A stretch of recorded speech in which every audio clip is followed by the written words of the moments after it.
Hi K-Lovers, this is Arwi Baksin and this is my story.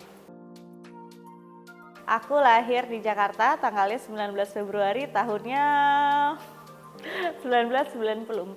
Cerita menarik, waktu aku lahir itu kalau kata mama aku tuh pas maghrib, jadi pas azan terus aku gitu. Nama Arumi itu kalau kata papaku itu diambil dari Jalaluddin Rumi, filsuf yang disenengin banget sama papaku. Aku lupa memang literally dari Ruminya terus ditambahin A atau dia tuh punya anak namanya Arumi. Nah, Baksin itu nama marga dari papa. Masa kecil aku suka naik pohon ceri. Oh, aku anak yang suka kotor-kotor, suka kalau kata anak sekarang mungkin tomboy gitu ya. Bakat itu sebenarnya kalau di dunia entertain itu sebenarnya karena kejeblos. Enggak sih, jadi waktu itu ada PH nyari talent, tapi butuh yang anaknya cerewet, anaknya aktif dan nggak pemalu, nggak takutan sama orang. Nah, temen papaku jadi agak jauh gitu, and then inget sama aku gitu.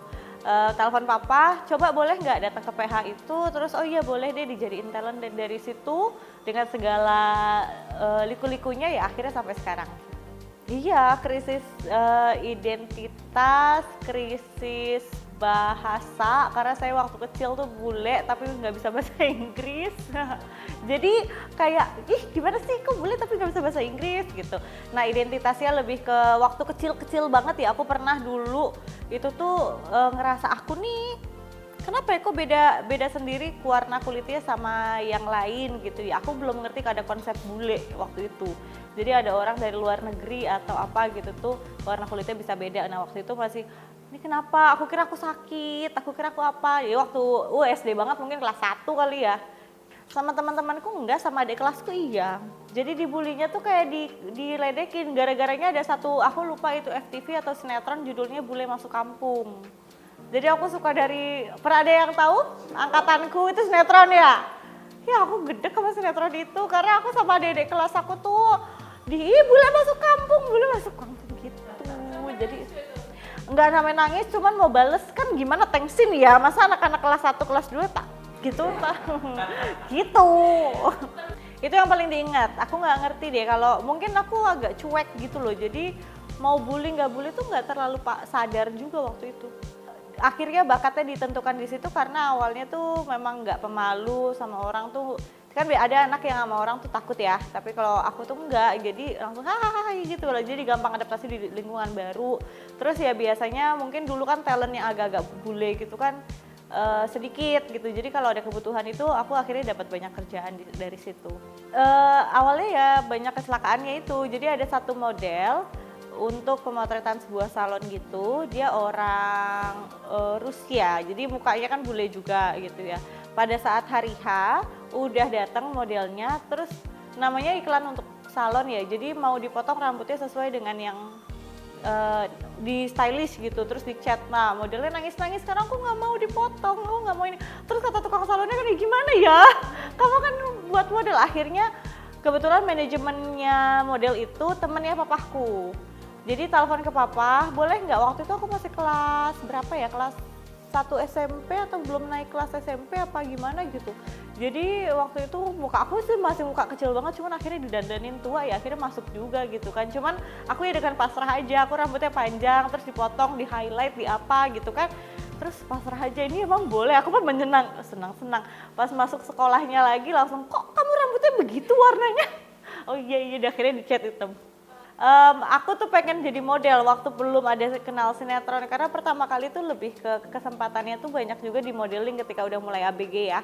Kalau pas kecil-kecil kan itu kayak acara anak-anak, terus pas udah SMP kok aku suka dunia modeling, kayak cantik-cantik ini gitu. Cuman tinggiku nggak cukup, ya aku mini gitu kan. Jadi akhirnya kesempatan di modeling itu nggak terbuka banyak. Jadi ketika ada apresiasi dari fotografer kayak gitu, buat aku sih, wah, it's one of the most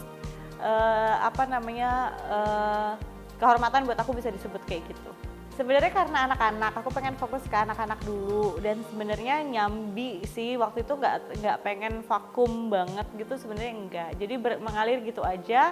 Cuman karena jarak waktu itu aku ikut suami ke Trenggalek dan sekarang domisili di Surabaya. Akhirnya secara teknis itu lebih susah kalau aku mau full 100% balik ke dunia entertain dengan segala kesibukannya. Aku takut ninggalin suami dan anak-anak gitu.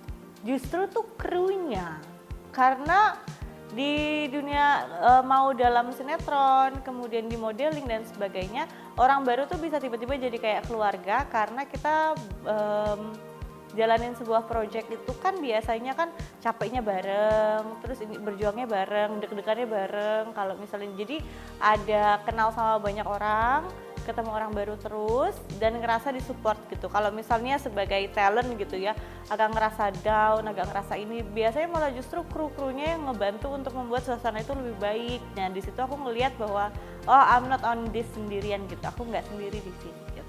Awal mula ketemu Mas Emil itu karena satu manajemen.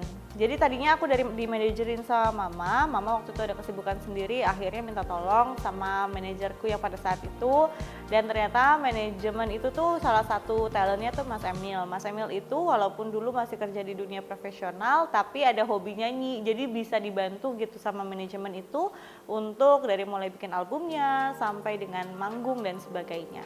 Terus kan namanya satu manajemen jadi mau nggak mau ketemu. Terus habis itu Mas Emil, nah aku baru tahu belakangan kalau itu adalah modus. Jadi dia bisa ada single satu gitu, terus minta aku jadi video klipnya. Dari situ mulai jadi tambah deket. Tapi sebelum dari video klip itu pun si manajer ini tuh sudah mencomblangkan gitu. Jadi kayak tiba-tiba supir aku, namanya manajer kan kadang-kadang ya punya power gitu terhadap supir. Aku lagi syuting, supir aku disuruh pulang. Loh, terus aku pulang naik apa dong gitu. Dijemput sama Mas Emil, dikondisikan gitu. Jadi yang nggak suka jadi suka deh. Apa ya PDKT sama Mas Emil banyak PDKT sama mama. Jadi karena kan buat aku tuh dulu tuh Mas Emil tuh jaraknya lumayan jauh usianya, jadi terus bisa nyambung sama mama tuh kayak miss juga sih gitu. Terus ngelihat dia, Mas Emil itu orang yang sangat teratur hidupnya. Jadi dia waktu PDKT sama aku tuh bayangin ya, jam 10 udah ngantuk. Kalau kita di dunia malam ya, jam 2, jam 3 masih di lokasi syuting, kadang-kadang baru pulang dan sebagainya. Dan kadang-kadang waktu ngapelnya itu adalah pas ngejemput kan, jadi aku ngelihat dia ngantuk-ngantuk jam 2 pagi tuh kayak jemput aku, dan di situ sih aku ngelihat kasihan anak orang ini loh, kasihan anak orang. Memutuskan untuk menikah muda karena yakin sudah ketemu sama orang yang tepat gitu. Takut sih kalau kita ngomongin soal usianya ya pada saat itu, tapi ngerasa Mas Emil bisa kasih ruang ke aku untuk tetap bisa jadi diri sendiri.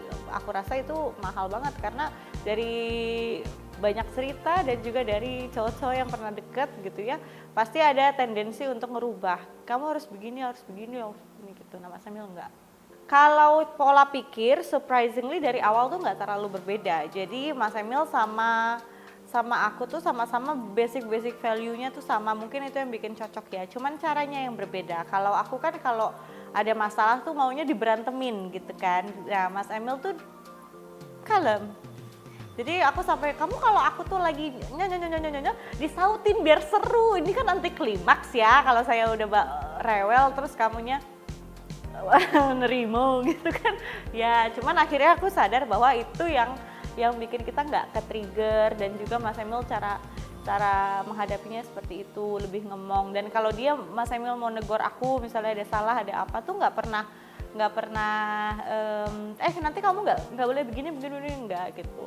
Dia bahkan aku tuh menurut aku gini, tapi terserah kalau menurut kamu gimana, cuman menurut aku tuh lebih bagus gini deh. Jadi akhirnya aku disuruh mikir dulu ya kan. Mungkin kalau ini buat para laki-laki ini tips and trick ya, perempuan kan nggak mau disalahin ya, jadi biar dia suruh mikir sendiri terus oh iya aku salah sih tapi nggak mau jangan bilang kalau aku salah gitu. Pelajaran yang sudah didapatkan setelah lebih dari 10 tahun menikah adalah happy wife, happy life. Untuk para laki-laki, pilihlah bahagia dan tenang daripada benar ya. Tuh. Jadi nggak penting mau bener atau salah tuh nggak penting, nggak usah egonya mau bener tuh jangan, nanti nggak tenang loh hidupnya.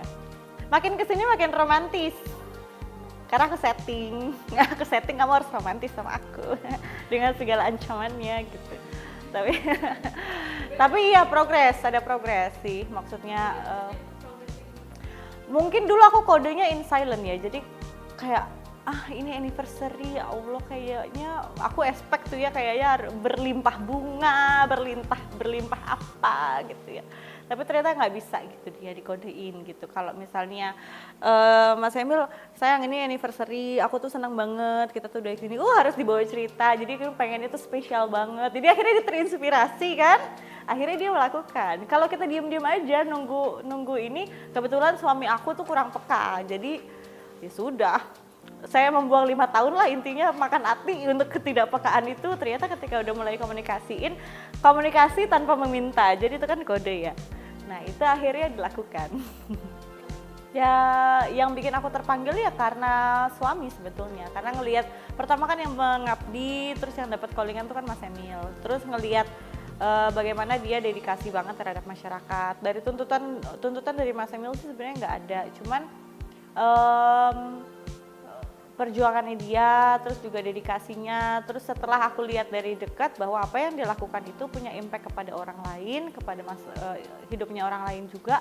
Di situ aku akhirnya mungkin ini ya, karena kan selama aku berkarir itu kan sebenarnya lebih ke individualistik gitu kan, lebih apa bagusnya buat karirku, apa yang aku dapat, jadi benar-benar self centered gitu. Jadi nggak pernah punya pengalaman untuk berbagi ke orang lain, walaupun mungkin bukan secara finansial tapi juga secara pengabdian, tenaga, pikiran. Akhirnya kepanggil ya karena ngelihat suami. Dalam kondisi yang sudah tua tapi tetap cantik, tetap ganteng, tetap sehat. Terus anak-anak walaupun sudah umur 20-an lah ya mereka ya. Tetap sama mamahnya, kalau saya ayo kita ini itu nggak sombong-sombong, karena biasanya kan kalau udah gede kan males diteleponin mamahnya kan.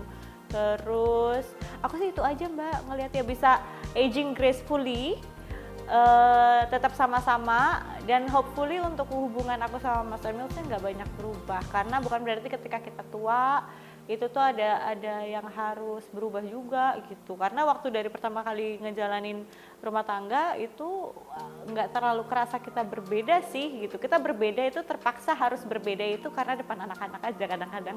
Kita nggak bisa gini ya kalau udah jadi orang tua, dilihat anak-anak agak malu ya. Dipancing. Sekarang anak aku kan masuk preteen sih ya, jadi masuk pra-teenagers gitu. Nah itu tuh kalau aku ibaratkan itu kayak bagaikan kalau kita lagi suka sama cowok ya, tapi cowoknya nggak suka sama kita. Ngerti kan? Kayak aku WhatsApp, kakak lagi ngapain? Ini mah. Kakak jadi kayak kita yang kita agresif banget gitu rasanya. Nanti kainan gini jadi setengah-setengah ini. Tapi ada momennya mereka juga masih ini kok, masih kalau pas lagi klik tuh ya momennya itu, mama aku tadi gini-gini cerita-cerita gitu. Jadi akhirnya aku berusaha berubah terus buat anak-anak. Berubah tuh maksudnya adaptasi dengan fase perkembangannya mereka. Kalau misalnya teenager sebenarnya butuh orang tua tuh yang seperti apa sih, hadir dalam keluarga, hidupnya dia tuh kayak gimana sih, apa yang harus yang guruin atau hal yang harus yang jadi teman, harus yang jadi apa. Nah ya namanya trial and error ya, every parents tuh pasti trial and error. Jadi itu yang mungkin akan aku terus lakukan.